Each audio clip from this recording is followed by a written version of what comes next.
Assalamualaikum warahmatullahi wabarakatuh. Kembali lagi dengan saya ya guys ya. Gimana kabar semua? Semoga sehat selalu. Amin amin ya rabbal alamin. Teman-teman dimanapun saja berada, alhamdulillah pada kesempatan kali ini saya akan kembali lagi berbagi informasi kepada teman-teman semua masih seputaran tentang kota Mekah Al-Mukarramah. Dan tempat ini atau lokasi yang akan saya tunjukkan ke teman-teman adalah salah satu lokasi yang bersejarah selama masa perjuangan Rasulullah SAW saat beliau berdakwah di kota Mekah Al-Mukarramah.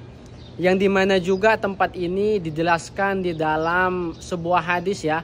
Dijelaskan dalam sebuah hadis yang terdapat di dalam kitab Sahih Muslim. Yang dimana hadis itu menceritakan tentang suatu malam, suatu ketika Rasulullah SAW dibawa kabur atau bisa dibilang diculik oleh sekelompok jin dan dibawa ke suatu tempat yang dimana tempat ini masih berada di sekitaran kota Mekah Al-Mukarramah.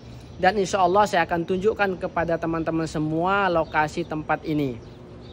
Dan juga saya akan bacakan, ceritakan nanti sejarahnya yang terdapat di dalam hadis tersebut.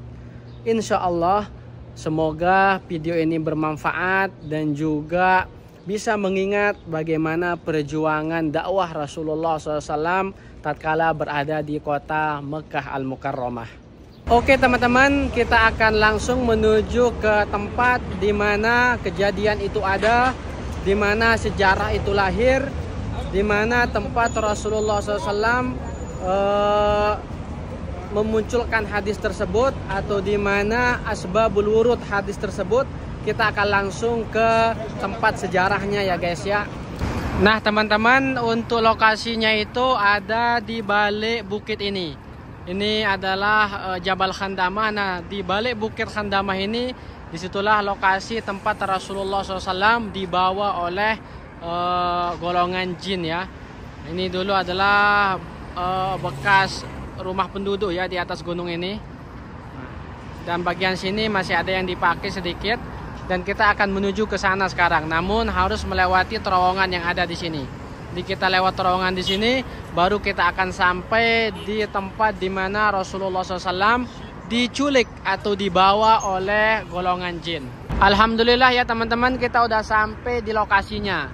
Nah beginilah suasananya sekarang, di mana dulu adalah tempat ditahannya, ditawannya, dibawanya Rasulullah SAW oleh sekelompok jin. Sekarang Masya Allah sudah menjadi hotel semua ya, dari ujung sana hotel semua di sini.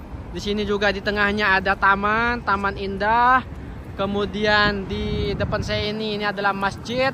Kemudian sisanya juga ini hotel semua. Ini semuanya adalah hotel. Masya Allah tabarakallah.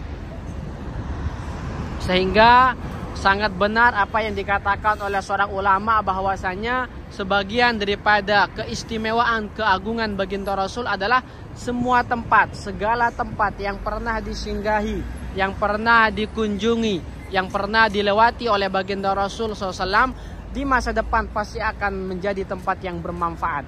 Di masa depan pasti akan menjadi tempat yang berguna. Masya Allah tabarakallah. Dan tempat ini ya teman-teman, namanya adalah Mahbas Jin. Jadi lokasi ini namanya adalah Mahbas Jin. Sesuai dengan namanya ya teman-teman, kalau kita artikan ke dalam bahasa Indonesia, mahbas itu berasal dari kata habasa yahbusu habsan, yang artinya tertahan, dipenjarakan. Sehingga sesuailah dengan namanya Mahbas Jin, tempat ditahannya Rasulullah SAW oleh sekelompok jin, tempat dibawanya, tempat dipenjarakannya Rasulullah SAW oleh sekelompok jin. Itu nama lokasinya adalah Mahbas Jin. Oke teman-teman, saya akan langsung membacakan hadis yang menceritakan tentang kisah dibawa kaburnya Rasulullah SAW oleh sekelompok jin ke tempat ini. Kita akan sama-sama membacanya, ambil barokah daripada kalamnya Rasulullah SAW. Yang dimana hadis ini dijelaskan di dalam Sahih Muslim yang berbunyi, ma warada an Alqamata haitsu qala sa'altu bin Mas'udin. Jadi diriwayatkan dari Alqamah yang dimana beliau bertanya kepada Ibnu Mas'ud, Apa kata beliau? Hal syahida ahadun minkum ma'a Rasulillahi alaihi salam lailatul jinni. Apakah ada yang pernah menyaksikan salah satu daripada kalian malam di mana Rasulullah SAW dijemput atau dibawa kabur oleh sekelompok jin? Qala la. Ibnu Mas'ud mengatakan enggak pernah. Walakinna kunna ma'a Rasulillah sallallahu alaihi wasallam zata lailatin. Akan tapi suatu malam kami pernah bareng-bareng, kami pernah jalan-jalan bersama Rasulullah sallallahu alaihi wasallam. Fa faqadnahu. Akan tetapi tiba-tiba kami kehilangan Rasulullah. Saat kami lagi jalan-jalan, tiba-tiba Rasulullah menghilang seketika. Faltamasnahu fil audiyati wasyi'ab. Lalu kami mencoba untuk mencari beliau di segala tempat, di lembah, di gunung, di rumah-rumah penduduk. Kami cari, namun enggak ada yang kami jumpai Rasulullah sallallahu alaihi wasallam pada malam itu. Fakulna ustutira awiktila. Lalu kami berpikir, akankah Rasulullah itu dibawa hilang atau diterbangkan atau diculik, awiktila, atau dibunuh secara diam-diam oleh musuh-musuhnya. Qala fabitna bi syarri lailatin bata biha qaumun. Lalu para sahabat benar-benar gelisah. Para sahabat sedih dan khawatir tentang kehilangannya Rasulullah sallallahu alaihi wasallam. Falamma asbahna, tatkala waktu pagi, iza huwa ja'in min qibali Hira. Tiba-tiba Rasulullah SAW datang dari arah Gua Hira. Tiba-tiba kami melihat Rasulullah SAW datang. Faqulna ya Rasulullah. Lalu kami bertanya kepada Rasulullah. Faqadnaka fatalabanaka falam najizka. Tiba-tiba engkau menghilang wahai Rasulullah. Lalu kami cari ke semua tempat, namun kami tidak jumpai. Fabitna bi syarri lailatin bata biha qaumun. Lalu kami benar-benar bersedih atas kehilanganmu wahai Rasulullah. Faqala, Rasulullah menjawab, atani da'iyal jin. Telah datang kepadaku utusan daripada bangsa jin. Jadi pada saat itu telah datang utusan bangsa jin kepadaku. Fadhahabtu ma'ahu. Lalu saya pergi bersama mereka. Utusan jin ini membawa saya secara tiba-tiba. Itu sebabnya saya menghilang. Faqara'tu alaihimul Qur'an. Lalu saya membacakan kepada bangsa jin itu. Setelah sampai di tempat ini, saya bacakan kepada mereka tentang Qur'an. Saya ajarkan mereka Al-Qur'an. Qala fantalaqa bina. Lalu tiba-tiba Rasulullah membawa kami ke tempat tersebut. Fa'arana asarahum wa asaronironihim. Lalu kami menyaksikan sendiri bekas-bekasnya, bekas-bekas pertemuan Rasulullah dengan jin, dan juga bekas api-api yang dinyalakan oleh jin ini sebagai penerangnya. Kemudian pada saat Rasulullah SAW membacakan sekelompok jin ini Al-Quran, mengajarkan mereka Al-Quran, tiba-tiba kelompok jin ini bertanya kepada Rasulullah. Wasa'aluhu az-zada. Para jin ini meminta atau bertanya kepada Rasulullah tentang makanan yang akan mereka dapatkan dari kaum manusia. Kira-kira adakah makanan yang akan kami dapatkan dari kaum manusia ya Rasulullah?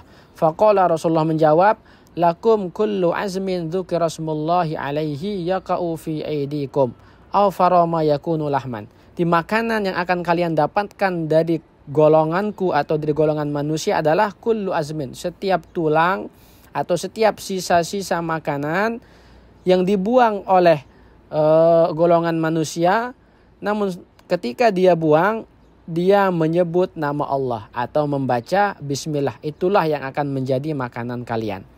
Di setiap sisa makanan yang dibuang dengan menyebut nama Allah, dengan mengucapkan bismillahirrahmanirrahim, itulah yang akan menjadi makanan bagi kalian. Nah, itulah sejarah kisah pertemuan Rasulullah SAW dengan bangsa jin di tempat ini. Sehingga tempat ini Masya Allah mengandung sejarah, mengandung perjuangan dakwah Rasulullah bukan hanya kepada manusia, akan tetapi kepada bangsa jin juga. Masya Allah, tabarakallah. Semoga kita semua mendapatkan barokah daripada kalam atau hadis baginda Rasul SAW, dan juga tetap menjadi penyambung dakwah baginda Rasul sallallahu alaihi wasallam kepada sesama manusia, bahkan kalau bisa kepada bangsa jin. Dan untuk diketahui bersama juga bahwasanya di sini adalah perhotelan jemaah haji. Jadi kalau musim haji di sini full dengan jemaah haji. Yang dari Indonesia banyak yang berhotel di sini di Mahbas Jin. Jadi banyak jemaah haji itu berhotel di Mahbas Jin, terutama yang dari Indonesia sebab sangat dekat dengan Mina. Itu di depan sana itu udah Mina itu. Tinggal lurus saja ke sana kita udah sampai di Mina. Inilah suasana keadaannya ya teman-teman. Masya Allah tabarakallah.